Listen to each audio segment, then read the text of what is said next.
एक बार की बात है, एक संत जी बीमार हो गए। वह संत जी बड़े ही दयालु, कृपालु, बहुत ही सरल और सादा जीवन जीने वाले थे।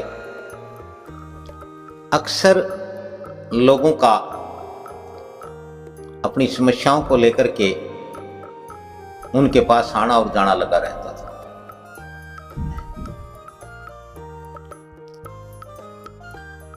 और जब संत जी बीमार हुए तो लोगों को पता चला। लोग धीरे धीरे संत जी से मिलने आने लगे, उनका हालचाल पूछते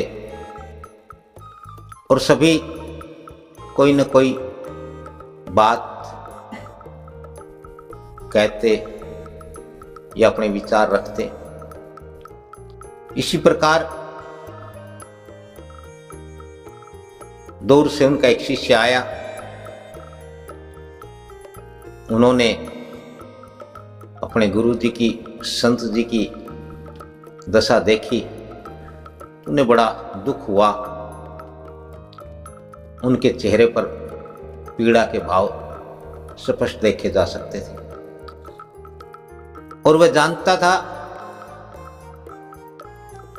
कि ये गुरु जी, संत जी प्रतिदिन लोगों के दुख और दर्द दूर करते हैं, लोगों का भला करते हैं, कल्याण करते हैं, अपना क्यों नहीं कर लेते। और उनके मन में ऐसे भाव आ और जा रहे थे, लेकिन उनसे कुछ कहे नहीं बनता था। तो संत जी ने ही टोक लिया और कहने लगे कि तुम कुछ कहना चाहते हो। तो उसने कहा कि जी कहना तो चाहता हूं, कह नहीं पा रहा। कहने लगा नहीं कहो। तो कहने लगा कि गुरु जी, मैं आपको वर्षों से जानता हूं, आप लोगों के दुख दर्द, रोग ठीक करते हैं, लोगों को सुख और खुशियां बांटते हैं, लेकिन आप स्वयं बीमार हैं, आप बेहद तकलीफ में हैं। तो भला क्या आप खुद को ठीक नहीं कर सकते?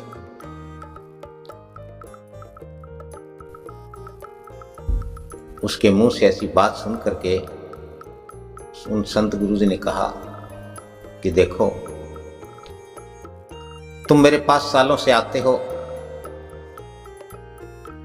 मैं एक ही बात तो कहता हूं कि हम जो भी दुख और सुख भोगते हैं वह हमारे कर्मों का फल होता है।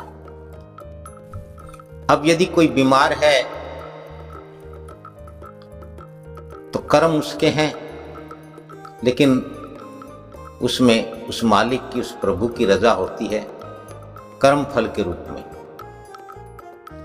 अब भला मैं किससे कहूं, किससे प्रार्थना करूं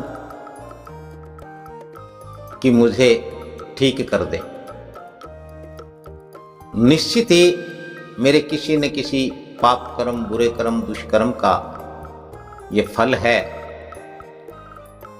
और जिसकी रजा है, जब उसी ने मुझे बीमार किया है, वही चाहता है कि इस बीमारी के रूप में, इस बीमारी के तौर पर मैं अपना कर्म फल भोगूं। तो भला मैं किससे शिकायत करूं, किससे शिकवा करूं, या किससे प्रार्थना करूं, किससे वंदना और विनती करूं कि मुझे ठीक कर दे? उसकी रजा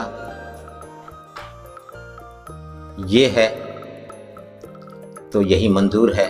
उसकी रजा जब वह हो जाएगी, ठीक करना चाहेगा, तो वह भी मंजूर रहेगी। और शिष्य को अपनी गलती का एहसास हुआ और उससे कहने लगा कि गुरुजी, मैं तो आपकी दशा देख करके, आपकी हालत देख करके भटक गया था। सत्य तो यही है कि मनुष्य कर्म करता है, अपने कर्म का वह फल भोगता है और फिर वही ये सोचता है यदि बुरे कर्म का बुरा फल जब भोगना पड़ता है तो वह सोचता है कि भोगना ना पड़े। और यदि आप लोगों को ठीक करते हो तो निश्चित है कि आप उनके बुरे कर्म अपने सर पर लेते हो और आप अपने अच्छे कर्म, अपने शुभ और पुण्य कर्म उन्हें देते हो। और गुरुजी में बहक गया था। निश्चित ही हमें उस प्रभु की रजा में ही राजी